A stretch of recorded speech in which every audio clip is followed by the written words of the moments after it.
Grande la partecipazione alla manifestazione La Valle Rosa che si è svolta ieri domenica presso la Valle dei Templi, organizzata dall'Associazione Solideali. Tante le associazioni che hanno accolto l'invito al corteo che si è snodato all'interno dei templi, con partenza dal Tempio di Giunone, poi quello della Concordia e infine quello di Ercole, con addosso una maglietta rosa al fine di mostrare il proprio supporto alla stessa. Tra queste anche una nutrita e qualificata presenza dei soci del Lions Club Agrigento Valle dei Templi con i suoi cuccioli alla loro prima esperienza. Quello che è emerso in maniera netta e particolare è l'invito fatto alle donne a effettuare i controlli preventivi necessari per bloccare l'avanzamento della malattia, in particolare al tumore alla mammella. Anche quest'anno confermiamo la camminata in rosa. L'Associazione Solideali ogni anno nel mese di ottobre per la prevenzione del tumore alla mammella organizza questa camminata in rosa per sensibilizzare le donne. Ringraziamo il Lions presente in questa manifestazione e ringraziamo per il loro sostegno. La nostra è un'associazione, si chiama Solideali e ci occupiamo dei pazienti oncologici in tutto il territorio. Abbiamo dei pulmini dove accompagniamo i pazienti oncologici presso le strutture sanitarie.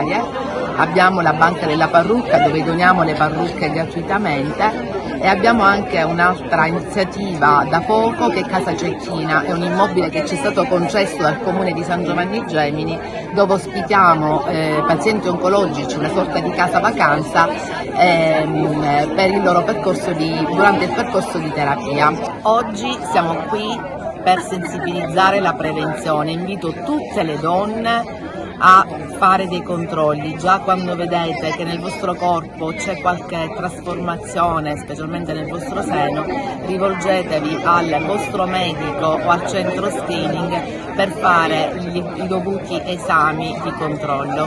È un momento importante per la prevenzione. La partecipazione a questa passeggiata vuole sostanzialmente promuovere tre momenti fondamentali nella gestione del cancro della mammella.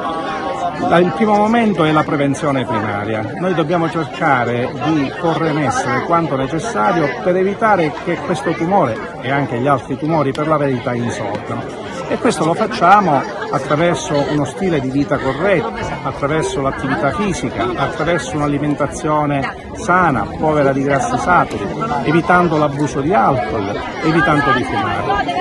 Un secondo momento molto importante è la diagnosi precoce del tumore della mammella e questo lo facciamo attraverso l'aderenza allo screening. La nostra azienda ogni 2 anni chiama le donne di età compresa tra i 50 e i 69 anni e le invita a sottoporsi gratuitamente alla mammografia.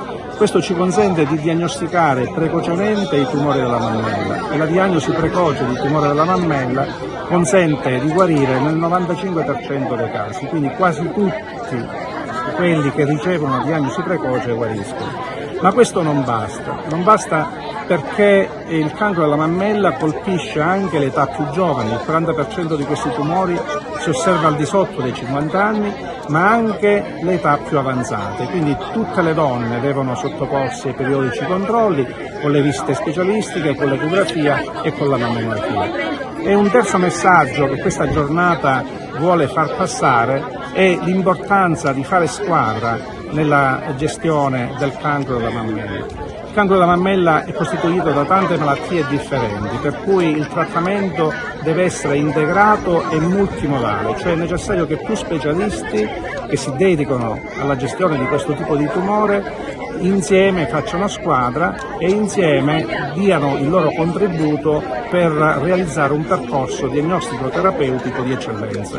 Questo è oggi possibile all'interno di quelle che si chiamano breast unit, o centri specializzati di senologia. Io sono il coordinatore della Breast Unit dell'ospedale San Giovanni di Dio di Agrigento e all'interno della Breast Unit noi abbiamo figure professionali quali il chirurgo dedicato, l'oncologo dedicato, l'anatomopatologo dedicato, il radiologo dedicato, lo psicologo, l'infermiere di senologia, il radioterapista, tutte figure che insieme decidono la strategia terapeutica e prendono a braccetto la donna e la conducono alla guarigione. Sì, buongiorno e grazie intanto all'Associazione Solideali per l'invito che ha voluto fare al nostro club e alla nostra associazione. Noi siamo anche noi un'associazione di volontariato e l'obiettivo, tra i nostri obiettivi, la nostra mission c'è quella del service, quindi del servizio a chi ha bisogno e a chi si trova in difficoltà.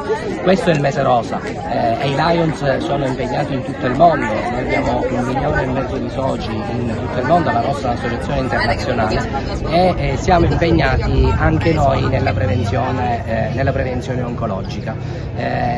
Giusto ieri il nostro club è stato impegnato anche in un convegno di sensibilizzazione presso il comune di Realmonte. Il dottore Antonino Savarino è stato con noi per parlare e per relazionare in merito alla necessità di una prevenzione, elemento essenziale e fondamentale per cercare di prevenire le malattie oncologiche. Con Solideali oggi siamo qua perché dobbiamo fare anche noi sensibilizzazione, dobbiamo dare il nostro supporto e dobbiamo cercare di essere tutti uniti, perché sicuramente tutti uniti riusciremo a poter far meglio e a cercare, insomma, di debellare quanto possibile questa malattia. Grazie al dottor Spadella e grazie al Lions Club di Agrigento Valle dei Templi, perché testimoniate veramente che cosa significa fare service. Grazie. Grazie a voi.